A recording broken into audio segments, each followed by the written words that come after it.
What you're hearing is Hardie Fiber Cement Siding living up to its reputation as the siding that helps resist weather damage, no matter what Mother Nature throws its way. James Hardie knows how important a reputation is, especially when you're a home builder. That's why Hardie products withstand the elements better than wood-based siding, with styles to match their strength. Because when home builders work with us, we deliver our best so they can look their best. Protect your reputation with exterior products by James Hardie. For the normal, everyday person, the risks we take are minimized to the best of our abilities. We wear a seatbelt while driving and a helmet while riding a bike. We all search for our avenues of fun and enjoyment, but most can safely say they are not a thrill seeker or a person who enjoys taking part in extreme sports and activities that involve physical risk and even death. While the majority of us are not these daredevils, research has found that 30% of the population are born with a thrill-seeking gene and are in constant search of their next dopamine high from the sensation of risking it all. Harold Houdini is one of the most famous illusionists in the world. He became known around the world for stunts that he performed, like escaping a Chinese water torture cell after being shackled, hung upside down underwater in front of a live audience, and escaping. In 1877, Rosa Richter became the first human cannonball when she was catapulted 30 feet in London. Philippe Petit was a high-wire artist who, without permission, walked across a tightrope between the New York City Twin Towers in 1974. Valery Rozov was a Russian base jumper who set world records when he jumped from the highest peak in the world, Mount Everest, and survived. Daredevils can be found around the world, but some places attract these people more than others. Arguably, one of the most enticing places for thrill seekers is Niagara Falls. Welcome to National Park After Dark.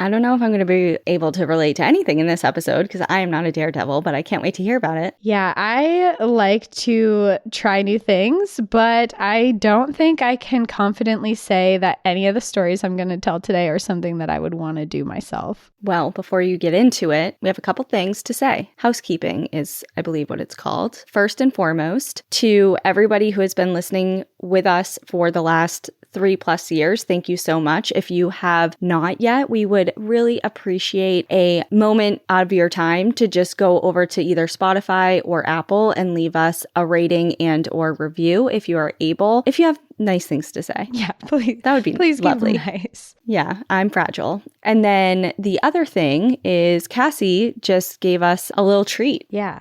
Over on Patreon. Well, second housekeeping thing is I tried outdoor rock climbing for the first time in my entire life, and it was amazing. And now I want to do it again. And I did my own trip to the Grand Tetons. It was a personal trip, and it was really fun and awesome. And it was a 5-day trip, but we packed so much into it that I thought it would be really fun to add my itinerary to Patreon. So if you guys are interested, if you're planning a trip to the Grand Tetons, if you want to go outdoor rock climbing, maybe go in with a little bit more experience than I did. But I have the itinerary and all the companies we used and things that I posted on Patreon if you're interested in that. But highly recommend the Tetons. I've said for a while they're my favorite. It's my favorite national park, and that still holds true. I mean, I had a great time. I'm glad, and I'm glad you're back. You were gone for so long. So long, for 5 days. Leaving me in Maine stranded. You know I'm not comfortable here. I barely even know the East Coast anymore, and you just left me here. So check out Patreon if you are interested in bonus content like what Cassie just described, and ad-free episodes and bonus material and episodes. And then please just take a hot second to leave us a rating and review. It really helps. I never understood as just a listener of like, what's the big deal? Like, why do you need to hear from me? But from our end, it really helps grow the show in podcasty algorithm-y ways. And it helps get the show to other people who may not have stumbled across it without the boost in reviews and ratings. So that would be much appreciated. Yeah. And again, thank you everyone who does tune in. And today I do have a really interesting story that I'm excited to go to. So as I said in the intro that we're going to Niagara Falls today, which is a little close to my heart because I have a lot of family that live in Niagara Falls and I've been going there since I can remember, since I was a little kid. And I will say almost none of these stories that I'm going to talk about today are things that I had heard of before. So I'm excited to dive into it. So we're going to be talking about the daredevils and adrenaline junkies that have been attracted to these massive waterfalls for generations. I'm going to talk about activities like tightroping, jet skiing, and what we will mainly be focusing on today, people putting themselves in a barrel and going over Niagara Falls. And Niagara Falls, I've only been twice. Mm-hmm. It's obviously national park tied. I thought it was a state park. Am I? No, you're right. It is a state lost? Park. I really finagled this one. Okay, it's national park adjacent. That's fine. No, there is a national park site. So I did add in a national park site to this. So it is not even adjacent, but it was a stretch to find it. So the national park is the Niagara Falls National Heritage Area, which preserves significance within the area, including a city, 2 towns, 2 villages, a host of parks, sites, and attractions all along the Niagara River. So the National Park Service is present there. Niagara Falls is a state park. You are correct in that. Okay. So I kind of had to be a little bit more choosy about where we go. But part of why that there are national park ties here is because the Niagara Falls region has significant historical associations with Indigenous peoples, early European exploration, the French and Indian War, the American Revolution, the War of 1812, and the Underground Railroad, which is a whole other very interesting part of history there, which maybe we'll come back to at some point. But the falls have also been an important site for hydroelectric power and are known to be producing 2.6 million kilowatts of clean electricity per year. So it's Niagara Falls is a very significant place and does have a national park tie-in, kind of. That's okay. You don't have to explain it to me. Well, it's outside. It is outside. And I do like finding these small national park tie-ins because some are hard to find and they're not these massive things. And you would think Niagara Falls would make sense to be a national park because it's so significant in one of the the fastest moving falls in the world or most powerful. So I do want to go a little bit into Niagara Falls because Niagara Falls contains 3 massive waterfalls which have been named Horseshoe Falls, which is on the Canadian side, American Falls, and Bridal Veil Falls. And I think it's also important to note if you haven't been to Niagara Falls, it is split between Canada and the US. So if you're there, bring your passport if you want to travel to both sides. But I will say have you been to the Canadian side? No. Oh my God. No. The American side is trash in comparison, which is sad because I think the American side could be so much more than it is. And obviously my family's from that area and not exactly Niagara Falls, but close by. And when you go, so you are on the American side and it's a couple restaurants. There's obviously people there who are looking at the falls and there's a lot of attraction there, but the city itself is pretty run down. There's not a lot going on. If you're there at night, there's almost no nightlife going on. But when you cross over the bridge and you go to the Canadian side, it is like you are walking into Vegas. There are lights everywhere. There's like Ripley's, believe it or not. There's these go-karts that have this huge track. They have this huge building that you can go up to the top and eat dinner over the falls. They have zip lines. They have it's just this crazy array of lights and restaurants and things to do. And there are thousands of people versus the other side that has like a couple hundred. And it's a very, very different experience from one side to the other. And the Canadian side also has a better view. So Canada's got us on this one. Well, it sounds like we got to hand that one to them, which is fine. Yeah, they can have it. But I will say that the American side needs to step it up because there's definitely potential there. But Canada has us beat. So for Niagara Falls, I do want to go a little bit into about the falls in case you're not familiar with it. I know we've both been there, but I think a lot of people haven't. So I just wanted to explain it a little bit. Like I said before, there's 3 massive waterfalls that are here. There's the Horseshoe Falls, which I said was on the Canadian side, American Falls, and Bridal Veil Falls. And they range from 78 feet or 24 meters tall to 187 feet or 57 meters tall, with Horseshoe Falls being the largest of them all small. And I will say that these are not the tallest waterfalls in the world. There are actually more than 500 waterfalls that beat their height by a lot. But what makes these ones so incredible is how wide they are and the force of water that is always passing through them. There's no drought here, like the water never freezes. The rush of water that goes through here is so insane. But if you think of like Yosemite Falls is significantly higher than these ones, but the amount of water that passes through is much less. So that is why Niagara Falls is so impressive. It's interesting because I feel like, they've never frozen ever? Mm-mm. Interesting. I just feel like not every waterfall, but especially in an area where Niagara is located, you would think that it's so cold. Right. Mm-hmm. Yeah, you would think that. And I actually wrote like a fun little fact here for why it doesn't freeze. So Horseshoe Falls is the largest one, and it's 2,590 feet wide, or 790 meters. And it has 681,750 gallons of water per second that flow through it. And because they move so quickly and with so much force, that's why it never freezes, despite temperatures reach as low as negative 18 degrees Fahrenheit or negative 20 degrees Celsius. So it's clearly just the sheer force of these waterfalls that are keeping it from being frozen. It's not necessarily the temperature, but also because of the force of these waterfalls, going over one of them seems like would be almost not survivable. And in most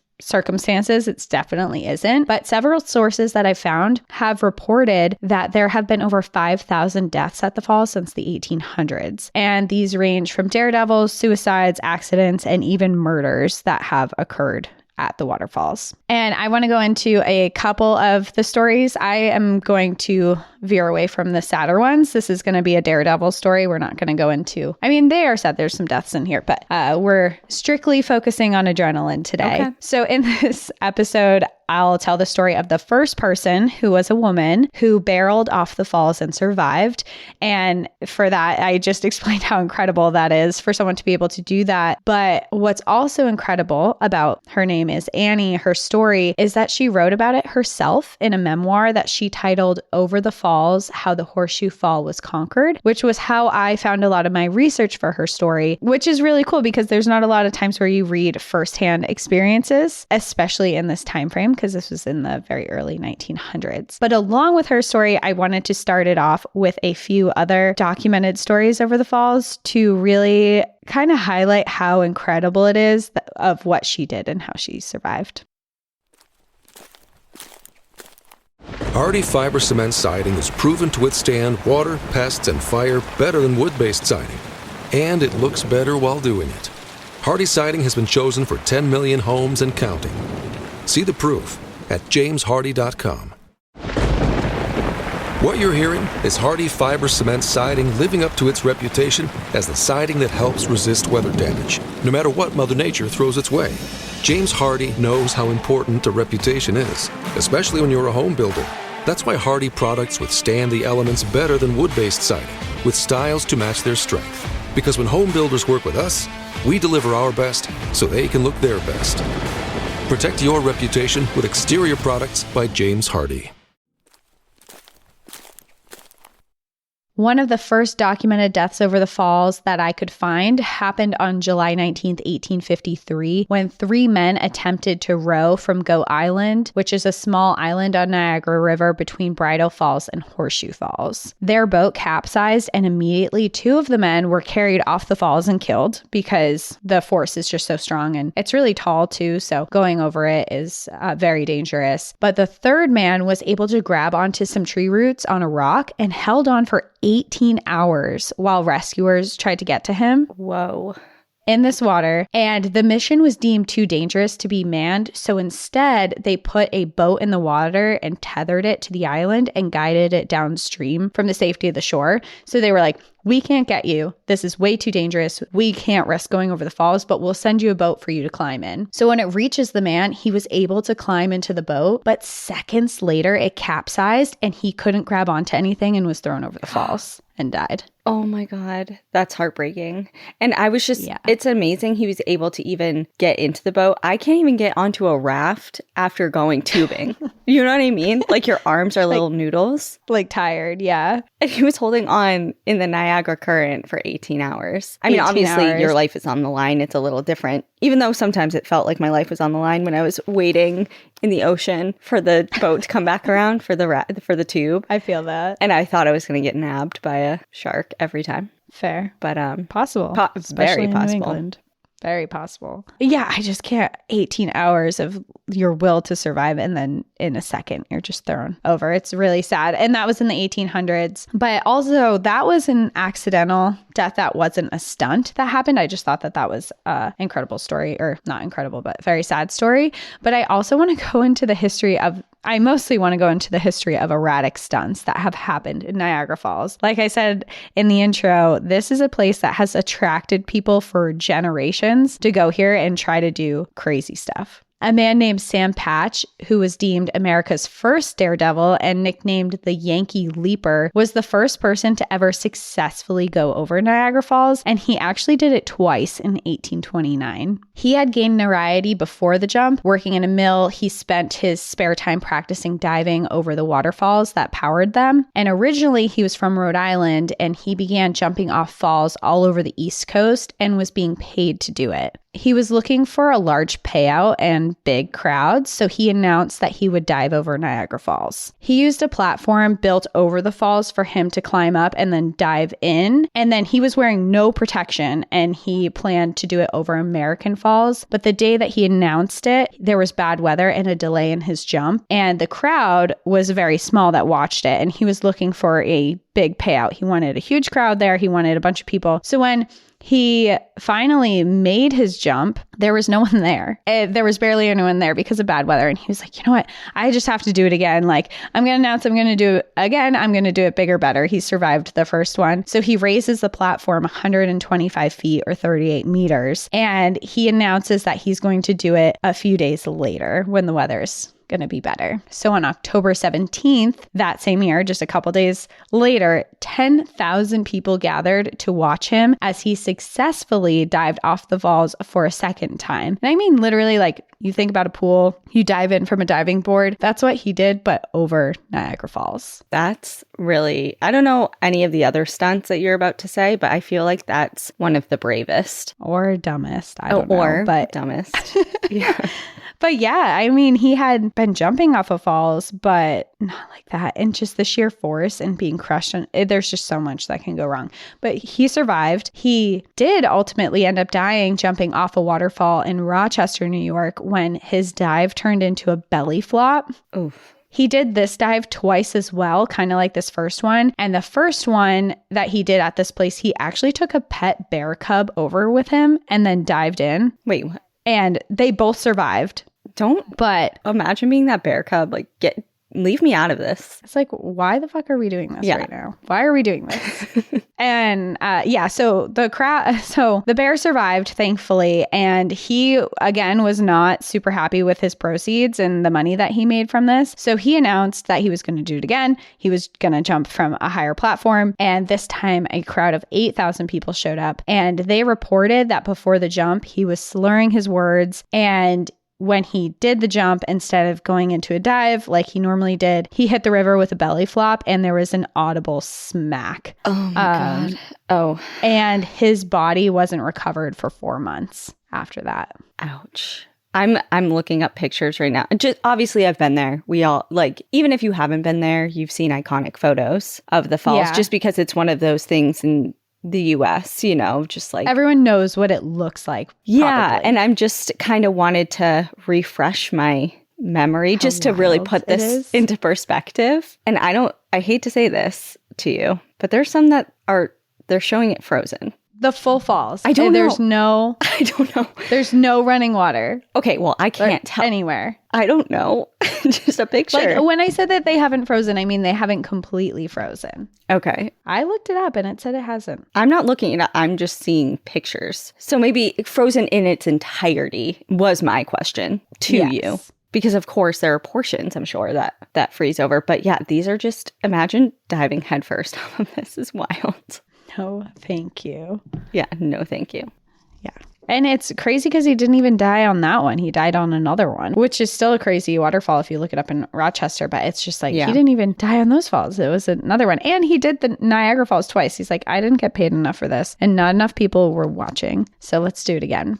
Annie Edson Taylor, who is the woman that I will be talking about today, was the first to use a barrel to go over the falls in October of 1901. And we're going to be getting into her story in a bit. But after her, others were inspired to try, and many failed or were seriously injured. So I wanted to talk about their stories after her first, and then we'll backtrack and go back to her. So in July 1911, Bobby Beach, who was a circus performer, went over the falls in a metal barrel and survived, but at a large cost. He spent 6 months in the hospital with 2 broken kneecaps and a fractured jaw. Ouch. I feel like that's going to be this whole episode. Like, ow. Ow, ow, ow. I don't like that. Ow, ow, ow. On July 4th, 1930, George Stahakis used a barrel to go over the falls, and he survived the fall. However, the barrel became lodged behind the falls, and rescuers couldn't free him for 18 hours. When they finally got to him, he hadn't died from the fall itself, but he died from suffocation. I was just going to ask. From not having any air. Yeah, there's no... Oh, God. That's awful. So it's like you survive all that and you're like, yes, I did it. You feel the barrel pop up out of the water and then no one can get to you. It's just... And I know these dates are ones that feel like a really long time ago, but this isn't something that's just been happening 100 years ago. In 1995, a daredevil devised a plan to ride a jet ski to the brink of the falls where he would deploy a rocket-propelled parachute, which would then land him in the river below the falls to be rescued. Unfortunately, his parachute wasn't packed correctly and wasn't attached to his body, so when he reached the edge of the falls and shot the rocket, the parachute deployed but flew away without him, and he was thrown over the falls and died. Crazy. Okay. I mean, to each their own. Live and let live. If you want to shoot yourself off of a jet ski on a waterfall with a rocket, whatever that was, do it. But actually, no, it's very illegal. Okay, so don't do it. Don't do it. It's very illegal now. And you get huge fines and probably jail time if you do that now. It's just so funny how I'm so anti that, but the people I love the most are so pro that. They're like, yeah, that sounds great. You know what I mean? It's like there has to be a level-headed one in the group. It's always me. I feel like there has to be someone who's like, hey, are you sure that's a good idea? And then I'm largely rocket-propelled parachute. Ignored. Are you sure? Then in 2003, Kirk Jones became the first person to drop into the falls without any aid. So Sam Patch, who I talked about before, he went off of a platform and dived in. Kirk Jones just jumped into the river and swam over the falls, and he survived. He reportedly did it drunk and was fined 2,300 Canadian dollars and banned for life from Canada. Oh, he the then whole tried country. again. Yeah, the whole country. Canada's like, no, you can't come back. But then he does it again, or he tried to do it again in 2017 from the American side, where he used an inflatable ball to go over the falls. The ball, unfortunately, was ultimately found empty by the Maid of the Mist, the tour boat that brings you to the falls that a lot of tourists use. And his body was recovered in June near Lake Ontario. So he went over in April and he wasn't found till June. So the ball did not work, but that was his second time going over. I feel like it's a one and done thing. You know, it's like, check, I did it, and I feel lucky to have made that. Survived. And yeah. Don't test your luck. Don't tempt fate. Yeah, that's... Yeah.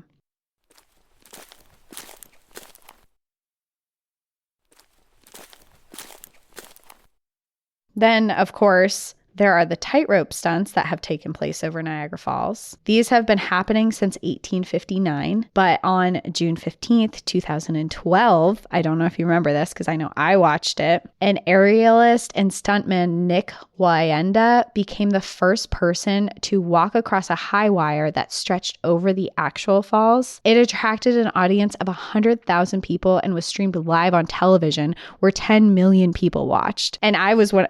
Do you remember this? Because I was one of those people who watched. Not in that group. I wasn't even aware. I remember sitting in my dorm room in college watching this as it unfolded, like sweating, being like, please don't fall, please don't fall. And he didn't. And 1 year later, I don't know if you remember this one because he live streamed this one too, but 1 year later, he did it over the Grand Canyon. Also, I'm not in the rope community. Me either. It's just like national television. But the crazy part about this is that it's not just him that does this crazy stuff. His wife also does things like this, and she pulled her own stunt in Niagara Falls. And she, in 2017, her name, I don't know if I'm pronouncing this right, but it's Urindira Vasquez Wayenda, and she dangled on a rope by her teeth from a helicopter 300 feet over the falls. Okay. I love your facial expressions this entire episode. I'm just gonna say. Didn't you say this is illegal? So are they getting special permits for this, or they're just saying, I'm gonna just don't do it? think so. I think for the tight roping, that one, it was streamed. I think that one was okay. I don't know about the helicopter one though. Yeah. It's just, yeah. That must be in the Guinness Book of World Records, I would imagine. I think it is. For like longest time holding something with your teeth while being in danger or something. Like, ow. Every dentist listening is like, please don't do that. Like, please, do not. All we want you to do is floss twice a day and brush twice a day. Don't use your mouth to dangle 300 feet above anything. Like, I feel like I shouldn't have to say this, but please do not use your teeth to hang from a rope. For anything other than eating. Yes. Honestly. Fair. Even when I go to rip open things with my mouth, I'm getting to that point where, I don't know if it's an age thing or an awareness thing or an anxiety thing, that I'm like, I'm going to chip my tooth. You know, just ripping something open with your teeth instead of using scissors. Oh, yeah. I'm getting to the point that I stop and seek out scissors instead of just being impatient and ripping something open with my mouth. We're out of the opening beer bottles with teeth era. I never have done that. I haven't either, but I know a lot of people who have. And I would be lying if I said I didn't try and then was like, ow, this isn't for me. Yeah, that's fine. This isn't for me. We made it with all our teeth. We did. And these are just a couple of stories of people that have done stunts at the falls. There are so many if you look them up. There's a lot of things in similar vein, but these were just a couple that jumped out at me. But the person that I wanted to really focus on today is Annie Edson Taylor, who might be one of the most remembered of them all. So after Sam Patch's stunt, both men and women traveled to Niagara Falls in hopes that they could perform some unusual stunt there that would make them rich and famous, as it had done for Sam, because he made a lot of money off of his. When Annie made the journey from Bay City, Michigan to Niagara Falls, no one took her seriously when she said that she was planning to go over the falls. However, if they had any idea of who she was, had known her past, knew how ahead of her time that she was and how independent she was as a woman in the 1800s, they might have took her a little bit more seriously at first. And to also put into perspective, she was desperate for money and she was very serious about doing this stunt. Annie was always a little bit of a wild child, and starting as a child, she always preferred to be outdoors when other girls her age were starting to dream of relationships. She was busy reading adventure books and diving into the history of the Roman Empire. She was just like, I don't care about boys, I care about fun outdoor adventure history kind of thing. Her father died when she was 14 and she was sent away to a religious seminary school, and she came from a well-off family. And because of that, when her family passed away, she was given an inheritance that lasted her many years, but not her whole life. So she lived in wealth and was very comfortable for the first half of her life. And then it sounds like later in life, she was not living so luxury anymore. When she was 18 years old, she married, and shortly after, she became pregnant, but it wasn't long before she was stricken with grief. Within just a few days of giving birth, her baby died, and her husband died just a little after a little over 2 years of marriage in the Battle of Gettysburg. So this war was going on, and actually she had other family members that died in Gettysburg as well. After the death of her husband and her child, she realized that she felt much too young to be married and to be dealing with this kind of thing. So she decided that she did not want to go back into married life, which was common in these days, and that she wanted to focus on school. She was unhappy with her education, and she felt that she wasn't educated in the ways that she wanted to be. And I will say she was very strong in her faith, but she felt like the school just focused on that and kind of like the woman roles that she was supposed to be fit into, and she wanted an actual real education. So she enrolled herself in school in Albany and fell in love with learning. She later became a Victorian era dance and etiquette teacher, which I think is pretty cool. And she just seems like such a fun, like everything in her time was kind of fun. And she was very different from most of the women in her time because she wanted to travel. And she did it without a man. So from a lot of accounts, it says that she did solo travel, but some theorize that she might have found men who she had flings with that traveled with her since it was so rare in her time. So she took lovers. Yeah, she took lovers and she traveled the world. And she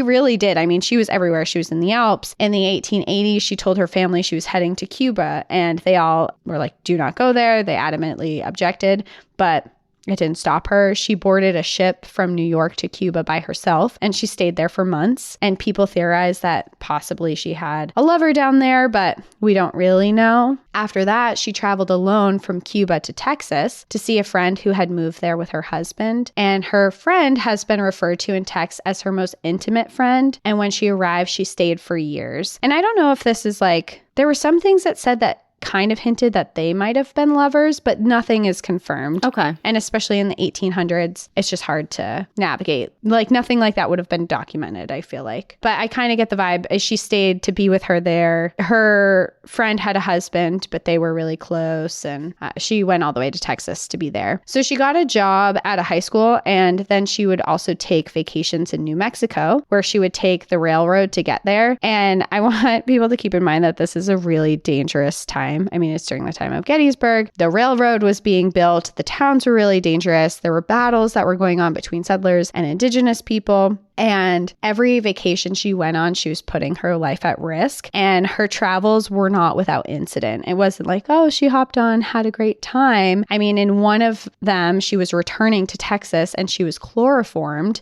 in her room, and she was searched for money that they thought that she might have had. In another instance, Annie took a stagecoach heading up north when a gang of outlaws, famously known as the Jesse James Gang, overtook it while she was on the stagecoach. And they were able to take a total of $3,000, which is equivalent to around $92,000 today from the passengers on board, from, I will say, the male passengers. But when it came to Annie, she was adamant that she was not giving up her money. They pressed a pistol to her head and demanded that she give the money that she was concealing in her gown. And she responded by saying, "Blow away. I would as soon be without brains as without money."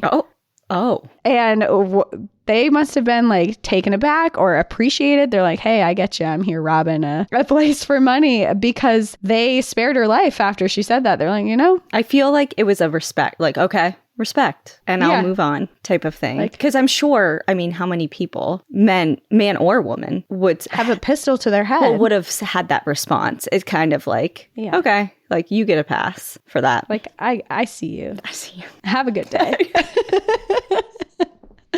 Wow. Yeah, so they... I mean, she ran into the right person. Or the right person. I feel like a lot of people would have been like, okay, you're dead. Like, what are you to me? Yeah. You know what I mean? Like, I feel like that was definitely a lucky pairing. Yeah. And especially, I think, probably being a woman might have helped her in this situation, because if a man said it, I feel like it would have been like more of a rivalry thing. But with a woman saying it, and it being so outlandish for a woman to say something like that, especially at that time, it was probably like, oh, okay. Yeah. Like, I was not expecting that, but you may keep whatever's you're hiding in your blouse. Yeah. Good on her. And I also think it does attest to how much money means to her. She's like, I would rather die than not have any money, so go ahead. Well, I mean, especially if she's so, of course, travel is expensive and always has been. It takes money to do that. So obviously the money is affording her that. But also, I mean, if for someone who doesn't want to be attached to anyone in marriage, then, I mean, at that point in time, women didn't have a lot of their own money. Like, everything was controlled by their spouse, the male spouse. Exactly. So if she was so adamant against not wanting to be in a marriage and having that kind of dynamic, she has to have money. Otherwise, the only other option is to rely, or one of the only other options is to rely on a man and get involved in marriage again. And if that was something she was not wanting to do, it makes sense. Yeah.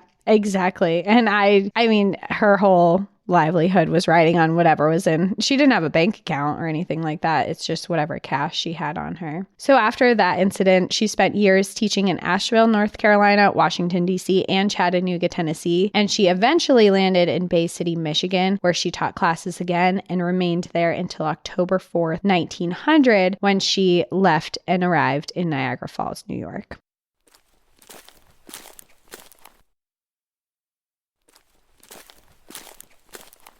The idea to go over Niagara Falls didn't come to her because she was this adrenaline junkie looking to conquer this huge feat. Like some other people had done things not over Niagara Falls, but in the area to get, basically they're daredevils and that's what they like. She wasn't like that. She's not like, I thrive on adrenaline. She was purely motivated by money. Her inheritance had run out for the past few years and she was just looking to make quick and honest money. When she read in the newspaper the Pan American Exposition, an event that drew in thousands of people, would be coming to the area, the idea to barrel over the falls was born. She believed that this would be an opportunity to find fortune in a stunt that thousands would witness. It's like, there's already a lot of people here. It's going to attract a lot of people. People are going to pay big money to see things like this, to meet me after. And one of the things about Annie is that this wasn't motivated purely on money that she needed for herself. Two of her closest friends were actually in desperate need of money. One of them had a child with ailing health, and the other was sick themselves and needed money for a doctor. So she needed money, but more so her friends really needed it. And she had a strong faith and believed that because her motives were not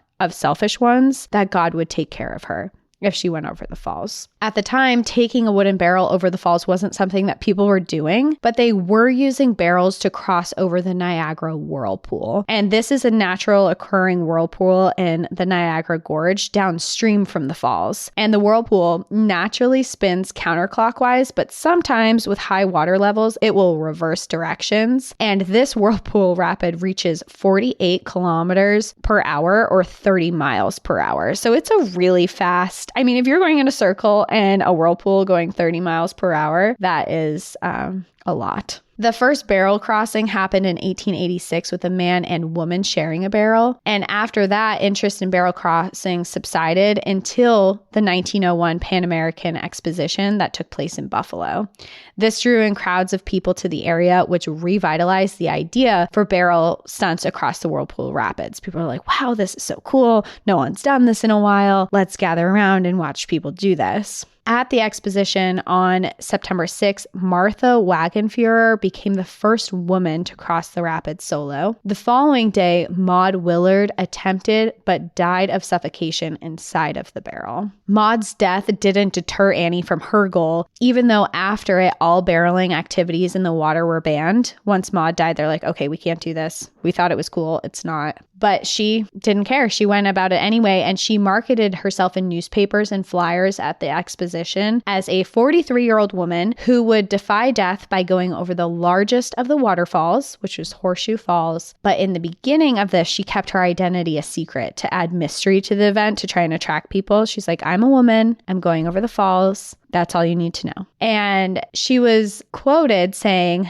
I do not wish to be classed with women who are seeking notoriety. I am not going over the falls as a mere act of bravado. I feel that something may accrue from it in a financial way. And because of that, because she was all money driven for this, she hired a manager named Frank Russell, who was a carnival promoter and worked with street performers in the past to help them get paid. She did this in hopes to maximize the amount of money she would earn and to have someone who would know how to promote her performance. And her idea was after this performance that she would go on tour, meeting and taking photographs and getting money and things like that. So that was his goal, is to manage the finances and manage a potential tour for her. She planned to perform the stunt on her birthday, October 24th, which she said was her 43rd birthday, but we later find out through historical records that she was lying about her age. She was actually 63 years old. Oh, okay. So quite a bit older. Quite a bit older. I mean, I think about it like that's around like our parents' ages. And she's like, no, I'm 43 and just diving over the falls. And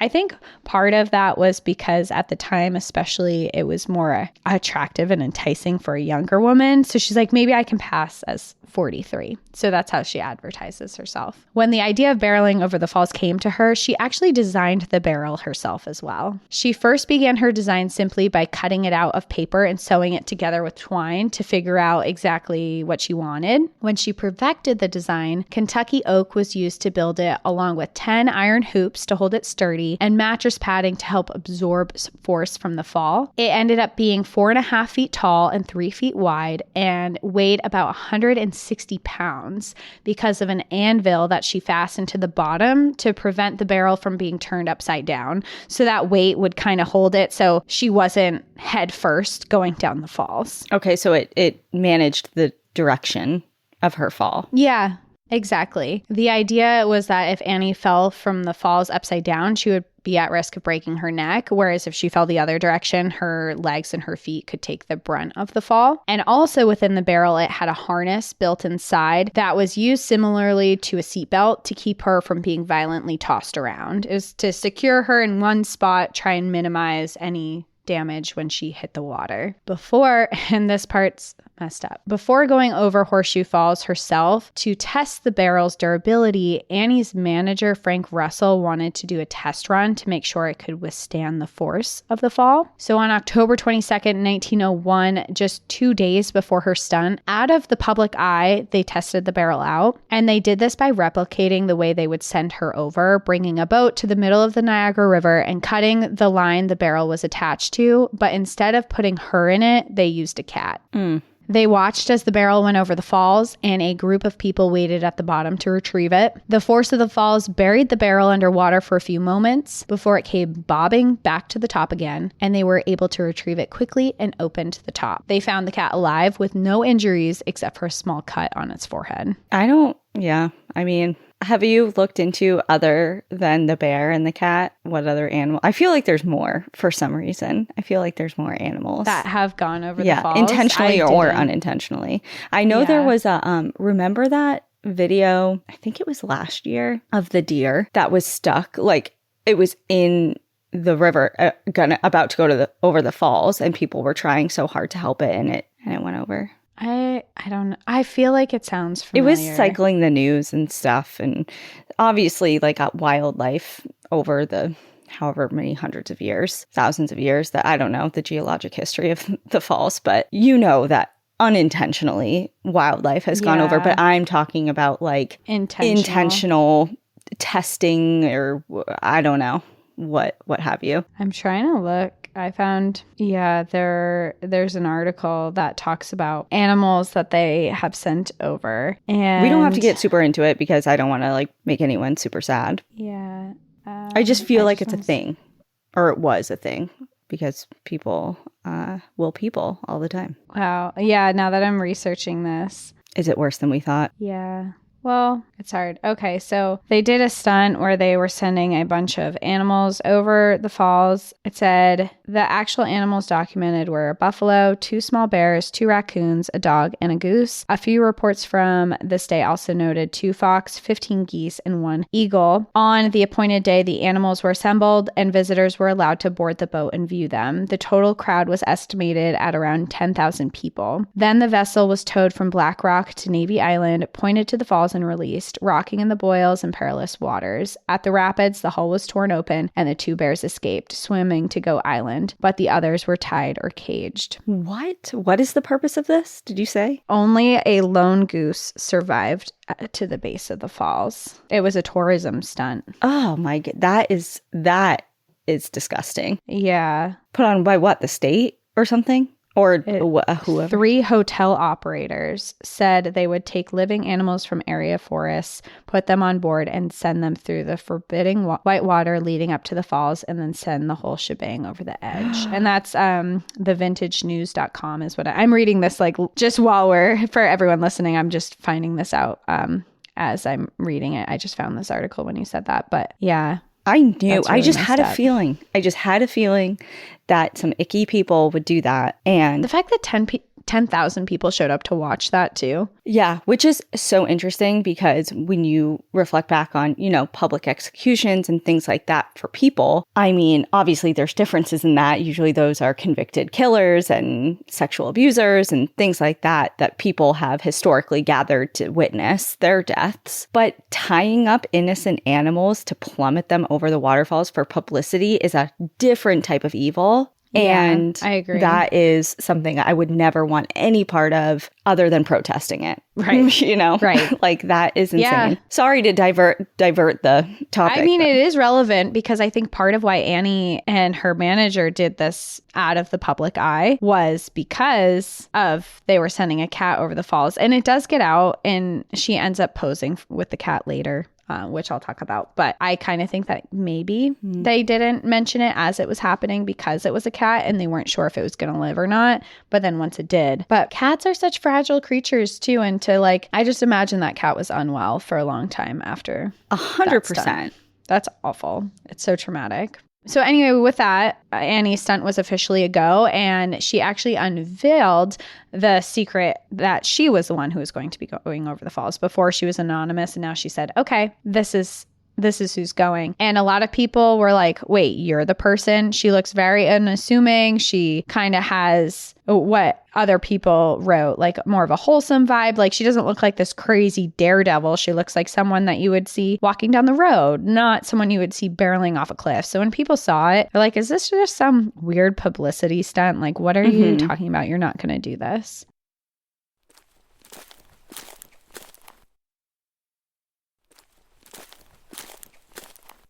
So the morning of October 24th, the day that she was set to go over the falls, was a particularly cold and windy one. The weather set back the time that she would go over the falls, and as the crowds who had come to see her do this waited for her to go over, they grew very impatient. The strong winds and the cold air and the mist from the falls made for a pretty uncomfortable experience. And as time went on, many believed that Annie wasn't going to do it. And because of this, the crowd dwindled and the massive turnout Annie expected had become a lot less. Due to weather, the boat carrying Annie and her barrel didn't leave port until 2 p.m. As they left the shore, an officer waved them down, yelling and demanding they return at once, but they didn't stop and they headed straight for Grass Island. Now, Grass Island is a small, elongated natural island on the American side of the Niagara River, which is approximately 1,500 meters upriver of the falls. This served as a good launch point for Annie, so they went to the island first to put her in the barrel and attach it to a rope behind the boat to be cut and released. When they arrived to the island, Annie took off her hat, her skirt, and her coat that she was wearing before she climbed into the barrel. She then fastened herself in tightly with the harness and brought 2 extra pillows for her knees and her head. Once she was in position, the lid of the barrel was screwed tightly into place, and included in her design of this barrel was actually a tube that allowed air in, which was really important for after the recent suffocation incident. So what they did is they used an air pump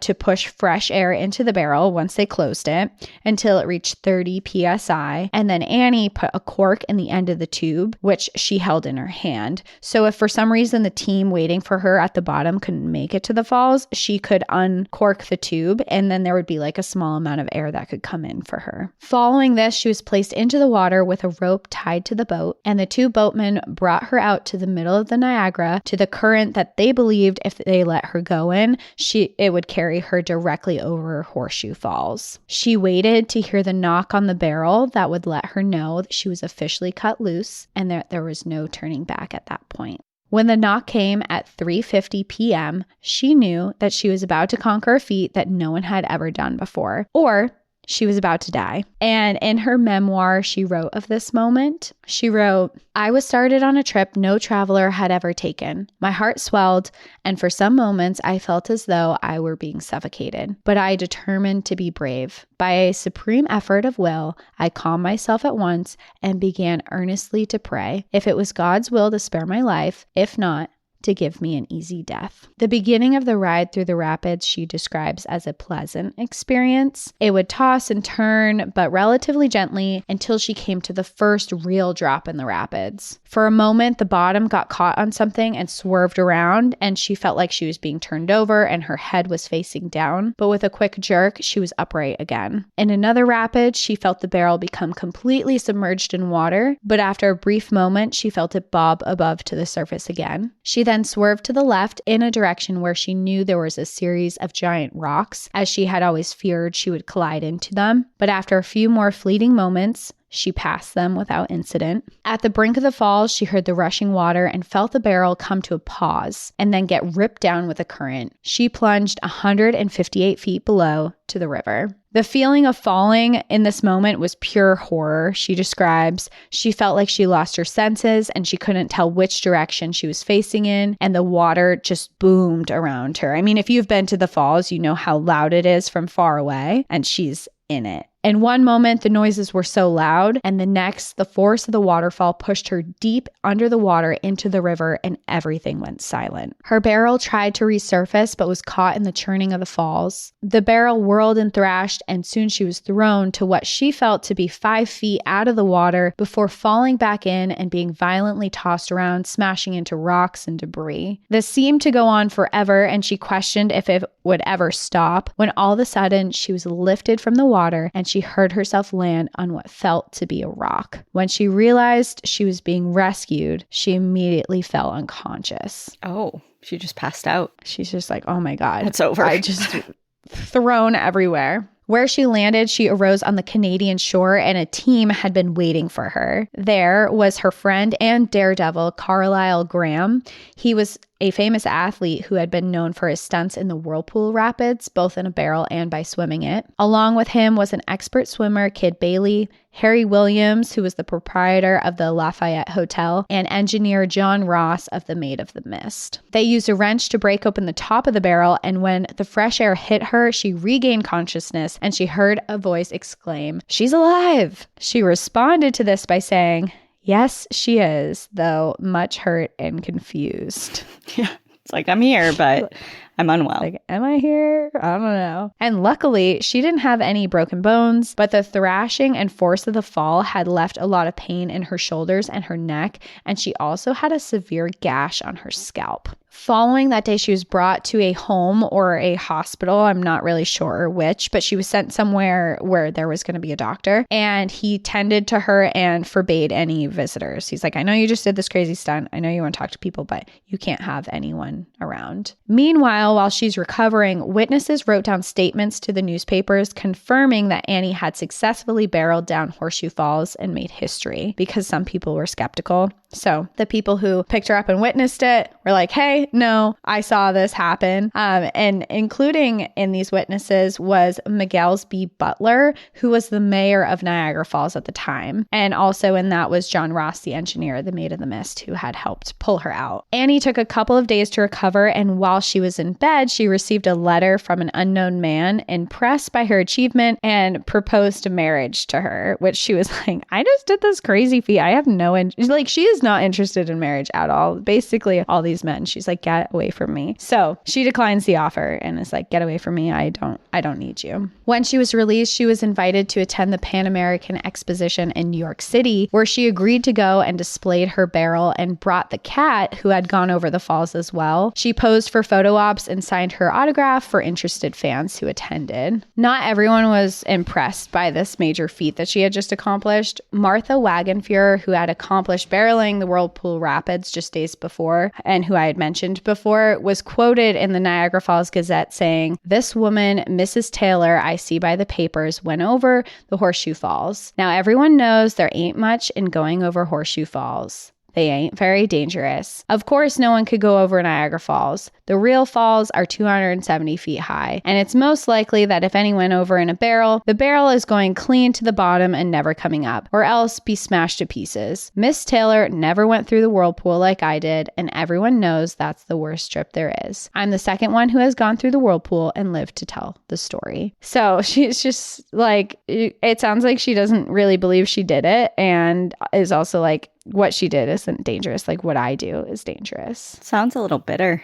A bit. Yeah. Yeah. I agree. We're girls here. We pump each other up. Yeah, lift each other up. What are you doing? Yeah, what are you doing, Martha? But she did face some scrutiny, and that was part of it. But she didn't really pay any attention to it. She was still focused on trying to make money. And her plan to make money worked at first. For the expo, she was paid $200, which is equivalent to just under $7,500 today. She was then paid another $200 for each appearances in Michigan and Ohio, where she brought her barrel and the cat. And overall, people weren't as interested as she expected, and people weren't paying as much for her appearances. It was kind of like she went to these things, they went okay, but not what she was expecting. When it wasn't as successful as both her and her manager, who was setting these things up, believed it would be, her manager disappeared with all of her earnings and the prize barrel that went over the falls. Along with that, some reports state that he hired a younger and very attractive woman to pose as the woman who went over the falls, and he traveled around to expositions making money off of her instead. What a skis ball. Such a skis.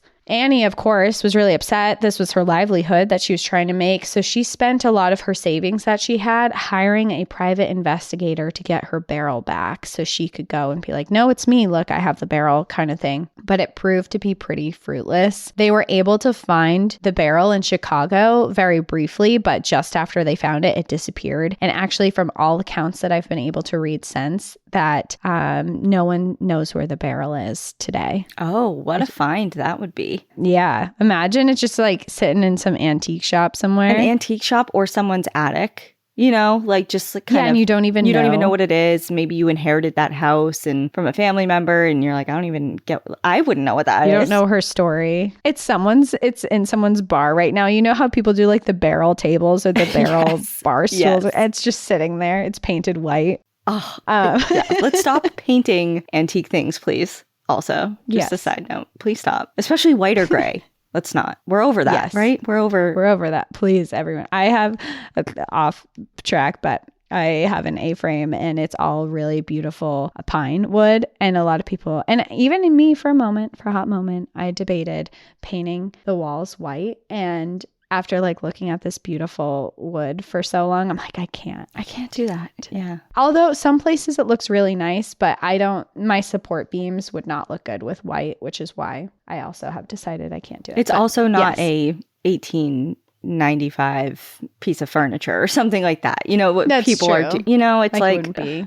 It's not an antique. Yeah. But I appreciate you keeping the natural facade. And I will say some people do it and it looks amazing. But my place, it just didn't work. But I agree. Like, stop painting things. But so she hires this person. They find the barrel briefly. It disappears. So instead of continuing to look for it and spend all her money, she eventually has a replica of the barrel made, and she spent her days sitting outside a restaurant on the American side of Niagara Falls with the replica, selling postcards and her autobiography to tourists who were interested. And this certainly didn't provide the future that she had hoped for. In fact, she was barely scraping by doing this. She struggled in poverty for years, and in March 1921, at the age of 82, she entered herself into the Niagara County Poorhouse. And this was an establishment, and that's what it was called. It was called the Poorhouse. It was an establishment for people who did not have the means to support themselves. Her health was failing at the time. She was losing her eyesight, which made it just more difficult for her to care for herself. And after just a month at the facility, on April 29th, 1921, Annie passed away. A funeral was had for her on May 5th, where less than 50 people attended. Coincidentally, on that same day, a motion picture company was filming for a movie project the day of her funeral and sent canoes carrying dummies over the falls just before her ceremony. Oh, what a send-off. Yeah, I don't think it was for her. No, I know, but just a universal...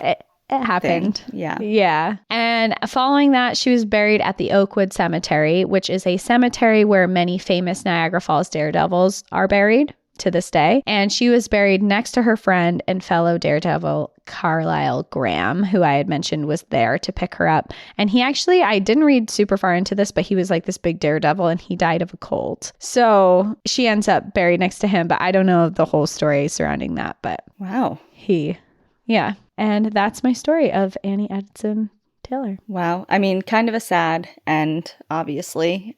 Things didn't go the way she had hoped, and people took advantage of her, and she risked her life, and it's, obviously didn't turn out the way she had planned, but at least she survived. She was one of the first to do it, and it seems like she went about it she at least tried to put in a lot of thought and effort into it, like the mechanics of it, and instead of just being like, I'm going to get into a barrel and see what happens, like she was like, well, let's see if there's a smart way to do this. But it's cool that you did this story now, because if you're like super into the Niagara Falls and you want to know more, our friends, Sabrina and Corinne of Two Girls, One Ghost podcast did, at this point, probably about a month ago, by the time this releases, a month-ish ago, it's episode 277. And they do the Niagara Falls, but in a different way that Cassie did. They do the paranormal side, because like Cassie mentioned, there's been over 5,000 deaths. So Sabrina and Corinne kind of go into the paranormal, haunted, spooky side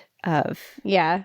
So you kind of you get the best of both. This wasn't planned either. No. Yeah. It's not like we were on the same wavelength here. And so if you want the best of both worlds, where you get the stunts and you get the paranormal, go check out Two Girls, One Ghost, because they're really cool, and they have a lot of very interesting things to say about the Niagara Falls. Yeah, but good job. That's cool. I've seen the picture, that like famous picture of her in the barrel, which now I don't know, was that the replica? No, that's the one that you're talking about. If you look really close, there's a cat sitting on top of it. Okay. So that it was the true barrel. The true one, yeah. Cool. Well, thanks for covering it. I know it's a little bit of a national park stretch, but that's fine. Yeah. That's fine. There's a historic site there, or whatever. Or whatever. Yeah. It's there. Okay. And then I also, with Annie, that she passed away without money and without fame and recognition, I will say she's one of the most remembered people in the Falls now. So spreading her story and keeping her alive, I feel like, is kind of a way to do her justice of, she didn't get the recognition that she deserved during her life, but let's give it to her now. Cool. Well, good on you, Annie. And you had some cool one-liners. What'd she say? I'd rather be without brains than money. Or what did she say? I'd rather be without money. Or I'd rather be without brains than money, like blow away. Oof, God. That's a hill to die on for sure. But cool. Well, thanks for sharing. Thank you, everyone, for listening and being a part of our community. We appreciate you, and we will see you next week. Until then, enjoy the view. But watch your back. Bye, everyone. Bye.